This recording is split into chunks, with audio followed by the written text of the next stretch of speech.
welcome to Auto Off Topic. What's up, Brad? What's going on, Andrew? Oh, not too much, as usual. Sorry, we had a little break there between episodes. I had my parents actually flew into Phoenix, and they were here for, Boy, their arms tired. Oh, hey now. Boy, were they were here for a little over a week, so we managed to not be able to record because I was actually off work and was playing tourist in my own state by showing my parents around a bunch of places they hadn't been. So I was able to do that, but unfortunately not this. So we missed a week, and we almost missed this week.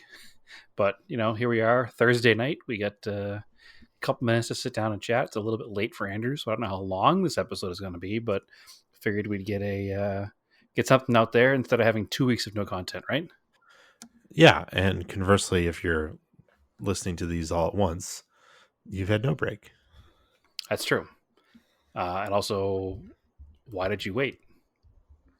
You have to listen to us immediately when we come out. Because the stylings of Andrew's cough are always in style. Yep. Anyway, Andrew, car stuff. Have you worked on anything this week? I know I've seen a couple things since last time we chatted that you've done on the Infinity. Did I? I'm trying to remember. Corner lights. Oh, yeah. See, this is the other thing. I didn't have any time to do any notes. So, yeah, I got some JDM corner lights from the old Bailly. Those came in. They didn't come in time to do the track day I did with it, but I had them in there. I think I talked about finishing the Morettes. Yep. Yeah, you had that conversation last time. All right. So the factory turn signals are clear and kind of clear with clear headlights, obviously, which looks pretty good with the regular old headlights. But I think the JDM corner lights, the amber, contrast better with the green in the car. 100%. And then there's a side marker light too that's also the same color amber, so it kind of matches it. Ties it all together. But it's interesting because like the Montero's got amber side markers. I believe I have a set of JDM ones for the Galant. I think somebody had those in there, and I didn't like them. I went back to the American ones because the JDM ones for the Galant are clear, right? No, they're full amber. Oh.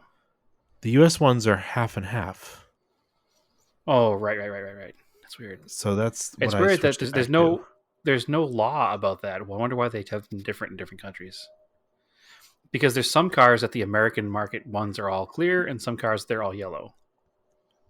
But some countries do have laws that they have to be amber. Right. But not the US. Doesn't. So it's weird that they have US ones that are different than other countries. Yeah, just the front light has to be an amber turn. But then some countries, the rears. What's that? A lot of countries the rear has to be amber. Has to be a different color than the brake light, but the front is not the same. Yeah, the front is always an amber. It could be a clear lens, but it's always an amber light. Right. And then, the rear is interesting because some are all red, some are amber and red. A lot of Japanese cars are amber and red. So a lot of foreign countries, the 90s. Well, a lot of foreign countries, it's a law that they had to have a different color turn signal than taillight. So that's why you'll see better. It's more obvious. They show, I forget what the percentage is of reduction in rear end collisions during turning. But there's an actual percentage that it's safer when you have a different color turn signal, which it's weird that American cars didn't adopt that, because you would think that, with the NHTSA and all the rules they have about safety, that would be one that they would, if there's a, statistic that says it's safer. I'm surprised they didn't make it a law, but it's the reason that, most cars, when they get exported to Europe, they have a different taillight setup for them. You'll see some cars will have, if it has a separate section of taillight that's red, that section will be yellow on the European export or the Japanese export version. And some cars where it doesn't have any separate section in the taillight, they'll just put another random light somewhere in the car for a yellow turn signal. It's very strange. Your Eclipse, The rear taillights are amber, right? The taillights are red and the turn signals are amber, yes. And it's an amber As lens. Yeah, as opposed to my Talon or GSXs, they're solid red. Correct. Because it's the European market one, so it needed to have amber turn signals. Yeah. It also has And amber front turn signals, where, yeah, weird. yeah, where the American ones were clear or not. I don't remember They're now. they're clear. Freaking cat. They're clear in the front by the grill. Mine are clear there too, though. You have amber markers then. So mine are amber all the way to the split of the light where the pass through is in the American market cars, and then clear all the way to the grill. Yeah. So I don't understand the difference. I think it's just the rears that had that rule. So I know the American cars are dealing with it now with the daytime running lights. You'll notice a lot of cars, the new rule is they have to turn off their DRL when the turn signal comes on.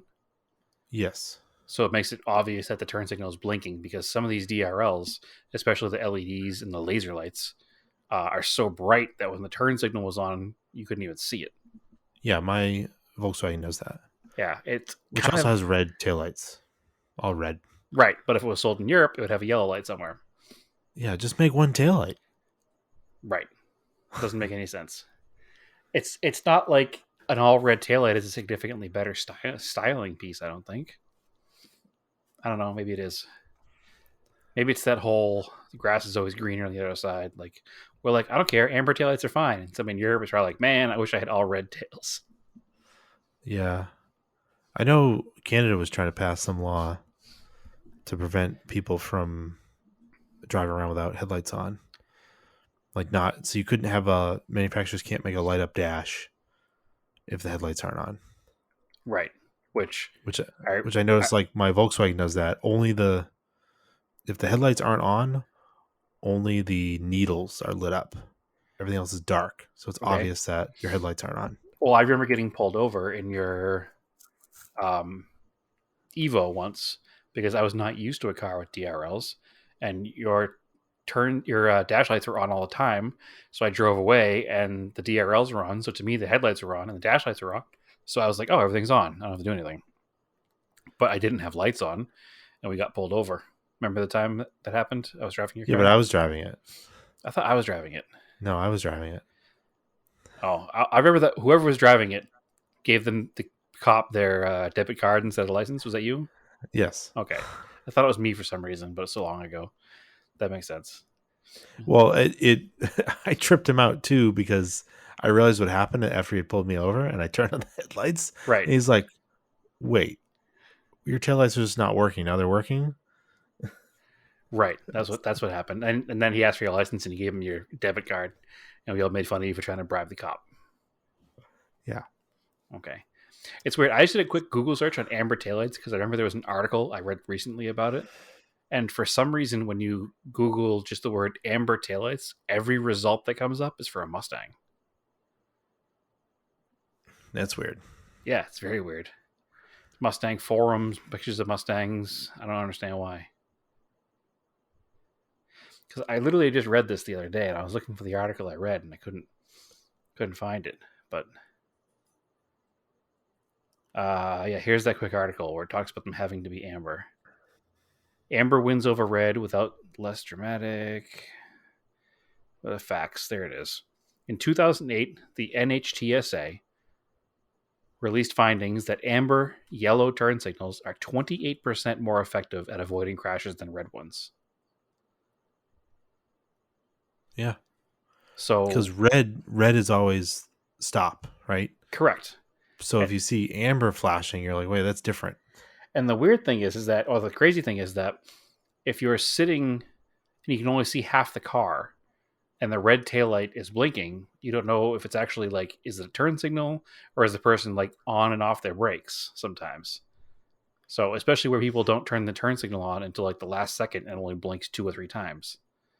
So, Yeah. it's weird that the NHTSA would do that study, find out how much more effective they are, and then not mandate anything. Because that's what happened with the CHMSL, the center high mounted stop lamp. Yeah. They were mandated in 85, and that was only for a 4.3% difference. Yeah, and it's a huge difference now, I think, if they redid it, because if you're driving an old car that doesn't have it, Right. people look for it and they don't. Yeah. It totally throws people off if it doesn't have it. Yeah, I'm trying to figure out the best way to add it to some of my cars is without making it obvious that it's there when it's off. Yeah, I mean they have stick-on LED ones, but Yeah. I just don't want anything that's ugly there all the time, but be safer for me in traffic. So especially cars like, the NSU um, or the earlier Colt, the 74 Colt, the taillights are small and they're not very bright. yeah, And they use the same housing and it's like a dual filament bulb. So it's just the taillight gets a little brighter. And by modern car standards, the stoplight isn't as bright as most modern cars just running lights are. So yeah, it makes it a little sketchy at nighttime. yeah. So It's interesting. I'd like to add those to some of the cars. Just from the 70s to the 80s to the 90s, rear taillight sections got huge. Yep. Like there's a lot of taillight in the back of the Talon. Yeah, there's a percentage too of the light that needs to. Okay, in America, here it is: the brake light and turn signal must each have a lit lens area of at least 50 square centimeters, which is 7.75 inch squared. Hmm. So that's the law that is here in the States. It needs to be a certain size. And the weird thing that is in America is that the tail light needs to have that much space and the turn signal needs to have that much space, but there's no law saying they have to be separate spaces, which is why we have the all red taillights here. Yeah. So it's What I don't like is the new Kias and Hyundais, where they're like split. They're very confusing. and the taillight. Yeah, taillight turn signals. I think on like Konas and some other SUVs. So you've got taillights mounted up in the quarter, Yep. like around the belt line, normal height. Sure. I think it's a Kia SUV. I don't know. It's one of those bubble The SUVs. Soul. And then I don't think it's a Soul. The Soul is the hamster one, right? Yeah, the Soul has like Volvo 850 lights. No, this is like Santa Fe. I don't know. It's got red strips in the bumper, Okay. and those are the turn signals. Oh, that's weird. They're like knee height on the car. Okay, that's strange. That seems like that's too low. And then a lot of cars now have tiny LED backup lights Yeah, I've that are noticed that also in a hard to few see. cars. And Yeah. like you'll be driving through a parking lot, not realizing somebody's backing out, and you're like, oh, I could have. If they weren't paying attention, maybe they would have driven into me, or I could have stopped and let them go, but I couldn't tell they were backing up because I couldn't see their backup lights. So it looks like the Kona is the one that has that separate light down there. Yeah, well, it's also got it's like a little square, and like the turn signals in it. Yep. I think it's a Kia. Yeah, No, or Hyundai. That's Hyundai got like Kona is little. similar. I don't think I I don't just think I noticed. even know what Kia SUVs are called. I, it's a Santa Fe, Sportage, Santa Cruz. Sorrento. I mean, it's curious too. I wonder how they get away with that new headlight setup. Like, Well, because what laws there's allow to no do law that? that says they have to be visible when they're off. Yeah, So, weird. I mean, they're not totally hidden. You can tell they're there if you know they're there. And they're DRLs anyway, so anytime the car's on, the headlights are on. So Yeah. it's a gimmick in itself. It's just strange. I just noticed that since it's getting darker earlier, quite a few people just driving without headlights on again. Yep. In modern stuff. Yeah, because they don't remember to turn off the DRLs and on the headlights. I mean, I remember when I worked at dealerships, a lot of the salesmen were just telling people, just turn it to auto and just leave it. Leave it. Yep. Because I don't understand how you can. It's not super dark here in the cities, but how you can just drive down the street and realize you don't have headlights on. I mean, honestly, even in the city, you Or notice it pretty quickly if you're paying attention. Yeah, or have people flashing high beams at you and still Yep. not realize that means to turn your headlights on. Yeah, I Like don't I'll understand. do the flash headlights on, turn my headlights off and on. Sometimes that gets people. They get the idea. So this article I was reading about the turn signals says that outside North America, red rear-facing red turn signals have been banned for 35 years outside of North America, and the Huh. only reason they're not banned in Canada is because Canada is waiting for America to make them make amber ones the law before they'll go ahead and do it.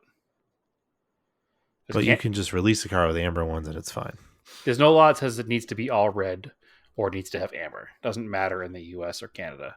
But in the rest of the world, they need to be amber and red.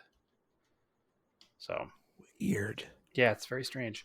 Because normally America is all about, like, we need, like, the safety one. Like, we need the safer car.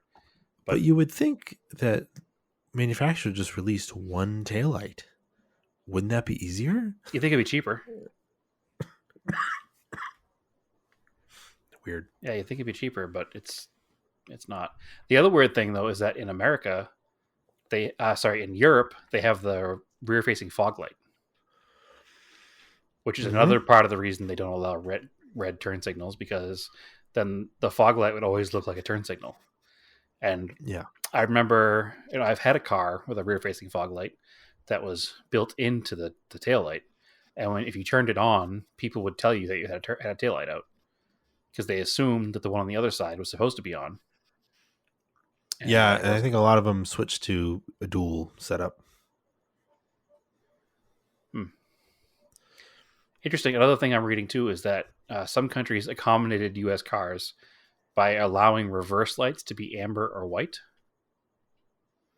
so that they could wire it up so that the reverse light was amber and it would double as a turn signal. So they didn't have to change the whole taillight. They could just make the reverse light amber. Yeah. Interesting. Well, as far as a styling standpoint, my amber turn signals look better. Yes, that's how we got in this rabbit hole for the past 15 minutes. So it's funny because I saw that article the other day and I meant to bring it up, and we just managed to bring it up a little more organically that way. I mean, it's even like how the dual rounds in it now are H4s. Yeah, we had a discussion about that, I think, once before. Didn't we do a headlight episode? We did a deep dive into headlights. Yeah. And the dual versus single, and 1957 was the first year of they allowed the dual rounds. And Cadillac was the first car. Actually, while my parents were here, we went to, remember when you were here, we visited the Martin Museum? It was the car museum off the Highway 17. Yep. Well, the funny thing is that now that I own a house here, my house is pretty much across the street from it. Oh, okay. Yeah. So I took my father there, and they have a 1957 Cadillac Eldorado Brougham there. Yeah. Which is like the fanciest Cadillac to that point that had ever been released. Like, you open the glove box and it had a mixologist kit, like the whole bar, had a whole bar set, and a lady's makeup set, and it was the first American car to go to the dual round setup. So, and they didn't make very many of them, and they're all 6-figure cars now. They have a stainless steel roof. All of the bumpers and everything on the car is made out of stainless, and they weigh like, a ridiculous amount. Yeah, it was the most expensive American car at the time. It was more money than a contemporary Rolls Royce. And Cadillac still lost like $6,000 or some stupid number on everyone they sold.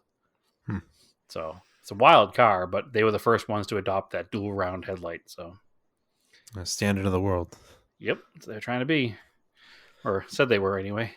Yeah. So that.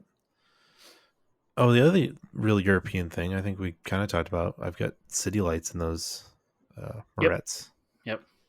Which is not very common at all in any American cars. No, I don't know if you remember, my Mark IV had them. Yeah, I feel like I only ever see them in like Golfs. Yep. So hear about them in Golfs because people would put them in there. Well, the U.S. If I'm not correct, somebody can correct me, but I think that the U.S. market Mark IVs had the city lights in them, but no switch for them, and you had to get a Euro switch to make them work. That sounds right. Yeah, but I remember that because I bought the Mark IV used, and it had them, and it had the switch. Yeah, so I could leave them on. They were little like 194 size bulbs, in the Yep. very bottom of the headlight housing. So Yeah, and they're pretty much like parking light, marker bulb. If a headlight bulb burned out, it would also mark that side of the car. I think they're more for like if the car's parked street side overnight, you would turn it on just to make it so it was obvious the car was there, so it didn't get smashed into. I guess is my Yeah, assumption. I don't know the actual rule for them, but yeah, it's neat that your Morettes have them in there too. And now you probably put LED bulbs in there, right? yeah. So you could leave them on for days and days and days and not drain the battery if you wanted to. Well, it's all the rest of the parking lights will be on. Oh, true. Um, So they're not working exactly the same. They're not on a separate switch. no, Okay. they're just wired into the parking light. But that's the way that car actually had a city light bulb in that single housing. Oh, okay. Interesting. Yeah, and I just wired up two LEDs to each single 194. Neat. Um, but yeah, it's basically they kind of act like markers, I guess, too. Like if a bulb burns out in your headlight. Yeah. Well, they're neat looking, and they kind of at dusk they give the whole front of the car a different look because you can Yeah. still see the headlight shape without the headlight being on. So it'll be neat for taking pictures of the car too Yep. at Yeah, I dusk. need to take some nice pictures of it now. Yeah. Now that's all done. So other project car quick updates. I did have four new tires put on the Q45. Excellent. Um, What'd you go with? Yoko Touring S's, which is like the best brand name tire I could find in that size Okay. because it's like a 215 65 15, which is a really weird size now. Yeah, it's And a big tire for a 16-inch car wheel. 15 It's inch. a It's a, 15-inch car wheel. It's almost bordering on like small truck tire. yeah, but I mean, it helps with the ride. Yep. The it had four mismatched tires on there. The fronts were really dry rotted, so it rode really well before. It rides better now, probably because the tires aren't like hard as rocks. Excellent. And the other, so like because annoyingly, like the car came with V-rated tires because it was touring back in the day, Yep. but a V-rated tire in a 15 doesn't exist anymore. Right. So that was best I could do was those Yokos. Because other than that, it was like Mucho Machos or something. Yeah, which you don't want to do. No. No, you want, especially you're planning on getting rid of the car. When selling a car, it always makes sense to have a good name brand tire on there because it shows, care for the car. Yeah. Whenever you buy a car, it's got cheap generic tires on it. You're like, well, what else did they skimp on? So, have you been driving that car much? I drove a little bit more. Has it Um, had pretty much no issues? yeah, it runs pretty well. Awesome. I lubed up the sunroof. It works a lot better. The Freon is low, so we're going to recharge it, but it Okay. wants to work. Is that car a 134A car? Yep. Oh, perfect. It's right at Um, that like cusp of could be either. I'm not sure when the mhm. changeover was.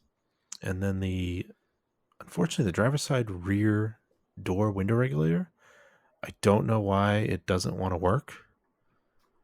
Like I took the door apart and lubed it and like looked in there, like it's not corroded or anything. I don't understand how it's jammed up, Hmm.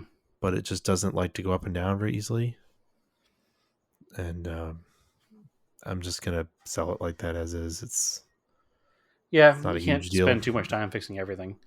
As long as you upfront about it, it won't affect the price of the car too much. I don't think. No, I'll tell them. I Yeah. mean, everything else pretty much works.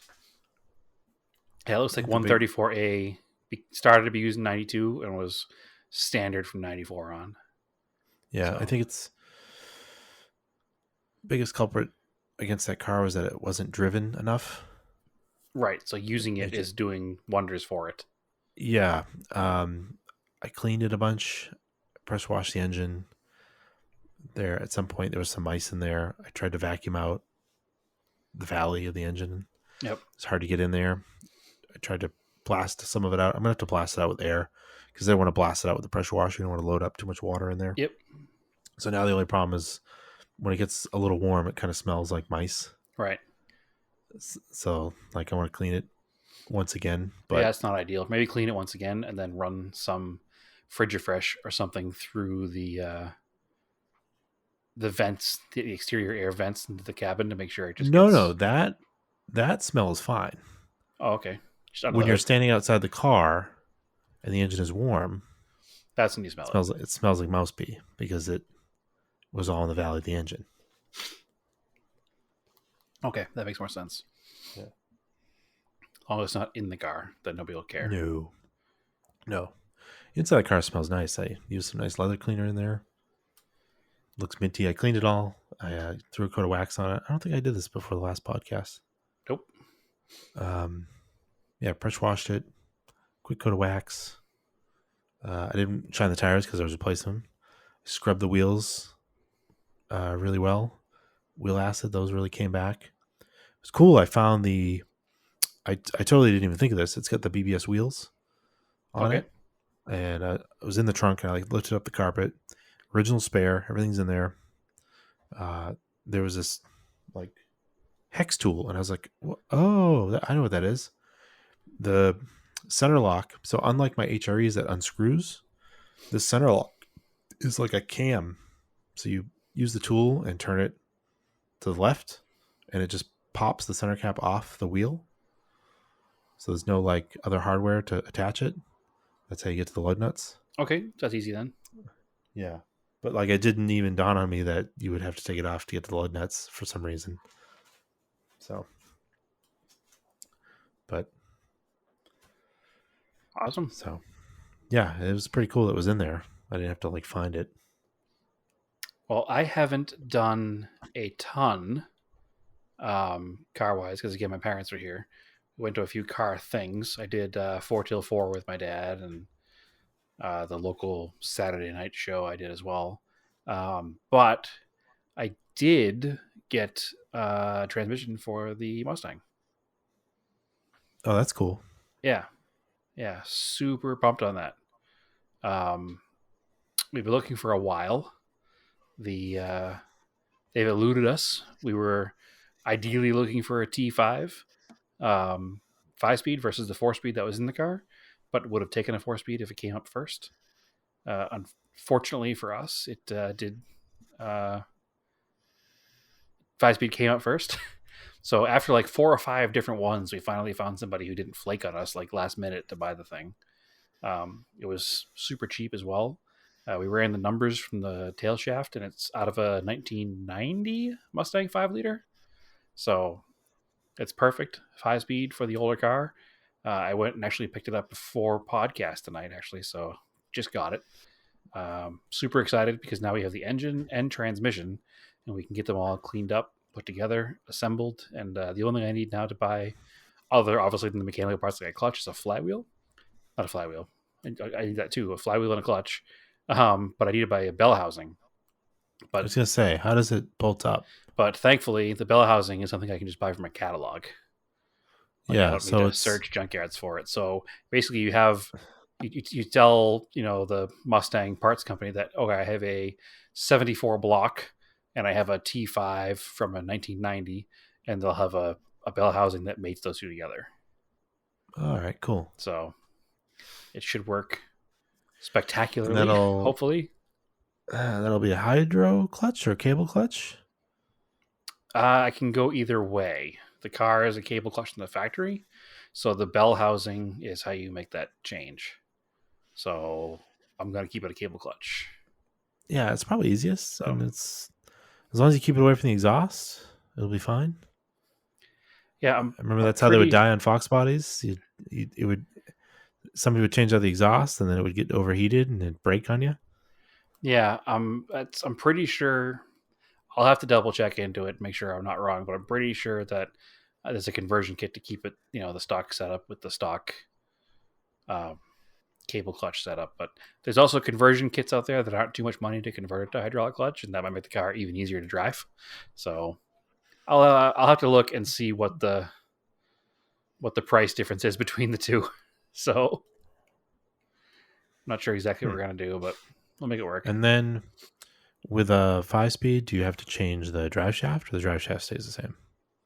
I'm not perfect. I'm not 100% sure, to be honest with you. I have to do a little more digging and research into that. I'm not tremendously stressed about it because there's a drive shaft shop here in town Oh that yeah, for like $100 they'll just make a drive shaft to your specs. yeah. So I'm not And really then stressed out about it.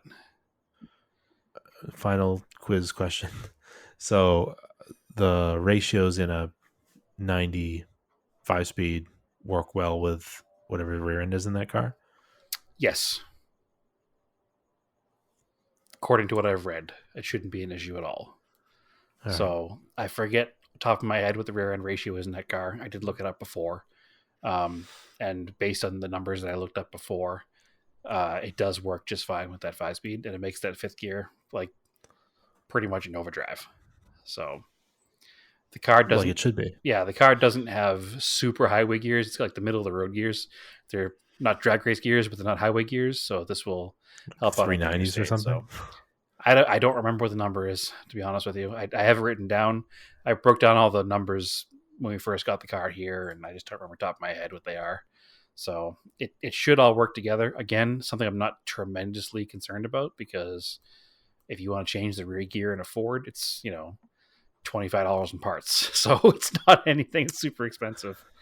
So Yeah, I'm just thinking like 411s, 390s, 373s. yeah, those were the numbers back in the Just day. just something along those lines. So yeah, I don't remember the numbers. I'll look it up and tell you next podcast because I don't remember now. But it should be a good mix. And if it's not, we'll make it a good mix. We'll change the gears if we have to. Yeah, you throw a locker in it. That would be what I would do if I changed the gears for sure. Yeah. Yeah, But if you're gonna go in there. yeah, I'm gonna take it apart and change it. I'm gonna do the right thing in the end and build the thing correctly. So anyway, I don't have any other car news because I haven't done anything else because I've not been in town. I did the So last track night in America, like I said. oh cool, yep. That was the last one for our region. So that was at Thompson last week. Which waiting for pictures. They were there taking pictures. Usually they're like a week out. It's been over a week. Haven't seen any. I did see you posted a video of your little loss of traction. Yeah, because the last I did intermediate instead of novice, which is interesting. They did two novice classes, or yeah, groups, and then just one intermediate. I ended up with mostly open track most of the time. I'd have to let a bunch of cars Which by, is and then I awesome. would just have open track again. Yep, which is awesome. And I was moving along pretty well too. So like that straight is as fast as I was willing to go was about 95. I could probably go a little deeper into the corner, but I actually don't have. They're just like centric brakes. They're not like hawk pads because I Right. didn't buy like track brakes because I didn't think I was going to do any track days in April. Yeah, and you don't want to do repeated 100-mile-an-hour to 45-mile-an-hour stops on street pads. They only smelled a little bit because there's only really like hard braking in that on that front straightaway because the rest Okay. of it is just you got to carry momentum because the car's not that fast. Right. So you could do the majority of the course in third and then getting onto the front straight, shift to fourth. So that was pretty fun. It was like on off rain, but mostly dry until the last session. It started to rain. I was like, all right, I'll go out because it's only 20 minutes. Do a couple laps. If Sure. it's too slippery, just come in. No big deal. Ended up doing the whole session, but yeah, I come around. I think it's like turn 3. It's like another sharp hairpin, and that's when the car just kind of slid sideways on me. 4-wheel drift and a front wheel drive. I'm curious to see pictures because somebody did tell me, the car was 3-wheeling a lot around the corners, so Oh, that'd maybe be they neat to see. captured it. Yeah. And that's on, not coilovers, just springs and struts. So Yeah, I got a fat rear sway bar. Yeah, and just I forgot 300 what tread sway wear bar. and Yokos, which those the Advan Fleva? I don't remember already. Flevas. I remember we came to an agreement, and then I forget what it is. Anyway, good tire. I would say, like, not a dedicated track tire, but as a tire you can drive quickly in the street and then do occasional track days with. Sure. Excellent tire. Like, excellent tire. Especially for tires that are in like the 15-inch size range, which is a pretty good variety. And there's like the new Zenuses I'd love to try, but those are like a 200 tread wear. Right. I know our friends building the Lemons car are gonna try it, but they'd also wear out faster on the street and be a lot noisier. Where I feel like these Yokos have like they have like a nice tread pattern, and they're really good in the rain. They get a lot of sipes. They're a good So compromise. they are a good compromise. Like, they look good, good sidewall, just sticky enough, but not too sticky. So I would definitely buy another set. I think I do need some new ones on the Galant, and they're the old S drives. These is what replaced the S drives. Right. I'd probably go with them again. Yep. If I was going to do track days, maybe I get a different set of wheels for it and a stickier tire. But that's the cool thing, because at least with the Galant and the G20, they have the same bolt pattern. I could So get you bought a track tire, you could. I could buy a track set of wheels in 15. Yep. And I could switch in between cars. Yeah. That's awesome. That's what I have. Most of my cars are the same 4x1 14.3 bolt pattern, so I can use the same wheels in a bunch of cars if I wanted to. Mm-hmm.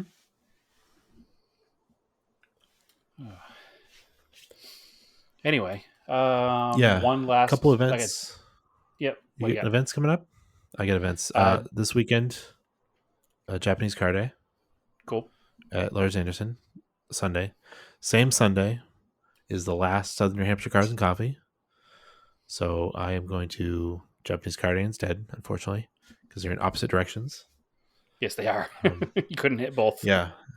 So it's too bad. I'd love to go to the last Southern New Hampshire Cars and Coffee because I missed like a couple of the other ones for something else, some other event.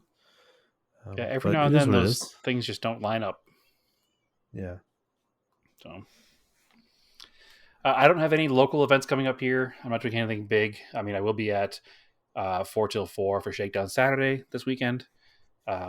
And then coming up on the Saturday of Halloween weekend, I'll be at JCCS. So that's the big one coming up. Cool. I got some prep work to do for that. I need to do the rear brakes on the Cressida and get that cleaned up in detail for that show. Probably change the oil before I go too, because that's a bit of a ride. I haven't done that yet. Yep. So yeah, I'll be at the Greenwich Concourse on the 20th or 21st. I forget the exact date. It's a week from this Saturday. Yeah, for the Redwood show there. Yeah, and the rest of the concourse. Yeah, of course. Excellent. Well, I said we're going to do a short episode tonight. It's kind of late for you, so we're going to end it right there. Yeah. And all right. Sounds good for me. Yeah. So, as always, keep cars analog and aim for the roses.